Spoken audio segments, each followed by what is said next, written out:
اللهم صل على محمد وعلى آل محمد. السلام عليكم ورحمة الله وبركاته. شلونكم؟ شخباركم؟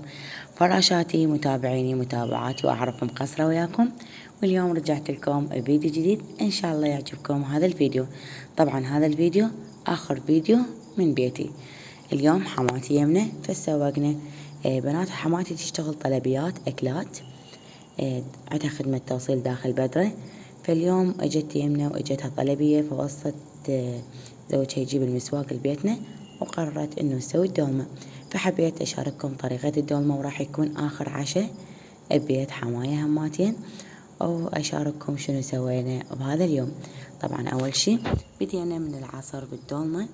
عندنا هنا لحم شرح. اليوم الطلبية مالتها كلش كبيرة، فجابت هنا تقريبا كيلوين من اللحم، وهذا الثمان بنات وبوتيتا وليمون وسلج وبصل وبهارات مال دولمة.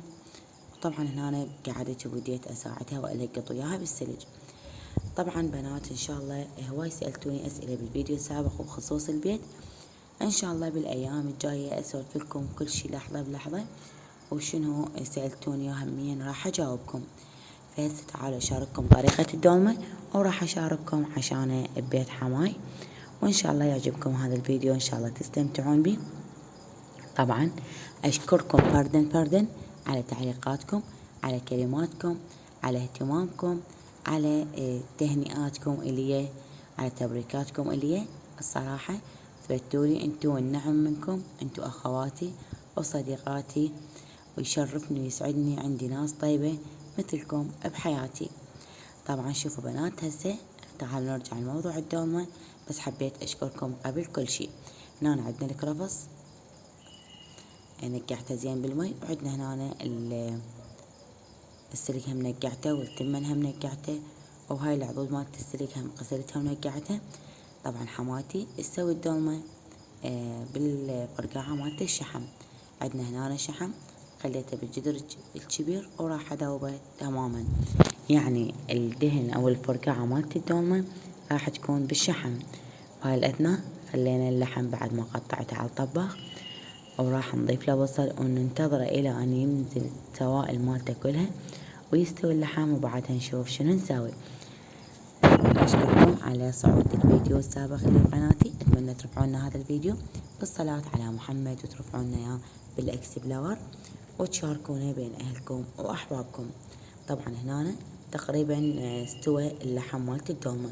بنات احنا شنو نسوي هنا بالزيت مالت الشحم واللحم والبصل والبهارات، نحمس اللحم، يلا نخليه على الحشوة مالت التمن. عندنا هنا ما يقارب كيلوين من التمن، وعندنا وتيتا، وعندنا كرفس، وعندنا كشمش، وعندنا طماطة همين. هسه راح ابدي اضيف اللحم عليهم، وبعد ما اضيف اللحم راح اضيف دبس الرمان، راح اضيف كاتشب، وراح اضيف معجون، او راح اضيف ملح، او راح اضيف بهارات دولمة. طبعا هنا حماتي جاي تسوي الصلصة يمي، اليوم اللي بهارات اللي راح نستخدمها هي بهارات الطباخ. بنات كلش طيبة الطعم مالتها، فشي رهيب. المهم بنات، حبيت اطل عليكم بهذا الفيديو، وان شاء الله الفيديوهات الجاية راح اشارككم، راح نحول الاغراض مالتنا من بيت لبيت، وراح اشارككم شنو اسوي، اشارككم باقي التفاصيل. لان هواي من البنات قالوا لي صوري لنا اثناء الانتقال، اثناء الترتيب، اثناء اللي اقدر اصور لكم، ان شاء الله ما اقصر وياكم. فهسه بعد ما كملنا الصلصة شنو راح نسوي؟ راح نجانس المكونات كل زين، وبعدها نرجع نلف. بعد ما جانسنا المكونات كل زين، اول شي عندنا بنات هذا البصل، حماتي شنو سوت؟ شوية نقعتها بالمي الحار وانفتح، وبعدها بدينا نلبي. سوينا بقاع الجدر شوية من الفرقعة مال الشحم، بعدها خلينا جزر وخلينا عضود السلق. وهسه راح نخلي اول طبقة بصل، والنوبة الطبقة الثانية شنو نخلي؟ سلق، الى ان تتكون عندنا طبقات. طبعا مشروع حماتي جديد، اتمنى لها الرزق والتوفيق. كلش تعبانة على مشروعها، وشغلها كلش حلو نظيف. طبعا هذا مو اعلان، بس انا بما انه صورت الطريقة اكيد هسه راح تشوفون عشان تقولون المن سويت الدولمة اذا انتو غير شي عشاكم. فمن هذا الباب حبيت اقول لكم انه هاي الدولمة حتكون طلبية. المهم بنات، طبعا حماتي عندها صفحة على الانستغرام، اذا تحبون اخلي لكم اليوزر مالتها بصندوق الوصف. شوفوا بنات سوينا هنا الطبقة الاولى بصل. هسه راح نبدي، وطبعا عندنا هذا البصل وعندنا هذا الحشو. راح هسه نسوي الطبقة الثانية شنو؟ سلق. اللي وصلتني هنا مخليتلنا لايك، تخلي لايك للفيديو وتشير الفيديو بين الاهل والاحباب على مود تعم الفائدة وتكبر قناتي بكم. هسه شنو نسوي؟ راح نخلي طبقة ليمون. بنات هواي تسألوني من اسوي الليمون بالتبسي، بهواي اكلات تقولوا لي ما يسوي مرورة. بنات الليمون اذا تطلعون النوى مالته نهائيا ما راح يصير مر، فهاي المعلومة انتبهوا عليها. اهم شي تطلعون البذور مالته، اذا البذور بقت بيها راح تصير مرة، فبس اذا مطلعين البذور من يمها ما راح تصير مرة. فهسه بدينا هنا شنو نسوي؟ نسوي طبقة من السلق. الصراحة بنات اني اكثر دولمة احبها دولمة السلق. انتو اكتبوا لي بالتعليقات تحبون دولمة السلق او دولمة البصل او اللهانة او المحشي. اني اكثر شي احب السلق. هنا اول ما كملنا الدولمة راح نخليها على الطباخ على نار هادئة ما يقارب 15 دقيقة الى ان تبدي الدولمة تذب السوائل مالتها والخضار هم ينزل السوائل مالته. وبعدها اراويكم شنو نسوي. شوفوا لي الجمال، تحفة فنية ما شاء الله تبارك الرحمن. الجدر كلش كبير. المهم بنات هسه بعد مرور 15 دقيقة بعد ما تعرقت ضفت لها هنا كاتشب ودبس الرمان ومعجون وملح وبهارات، وراح اخليها على نار الى ان تبدي تتسبك وتستوي وتتخن، وبعدها ارجع لكم.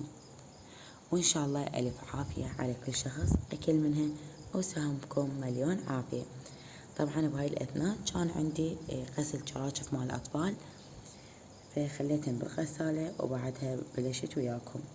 شوفوا لي ما شاء الله بنات صارت صينية كلش كبيرة تقريبا تكفي 14 نفر الى 12 نفر.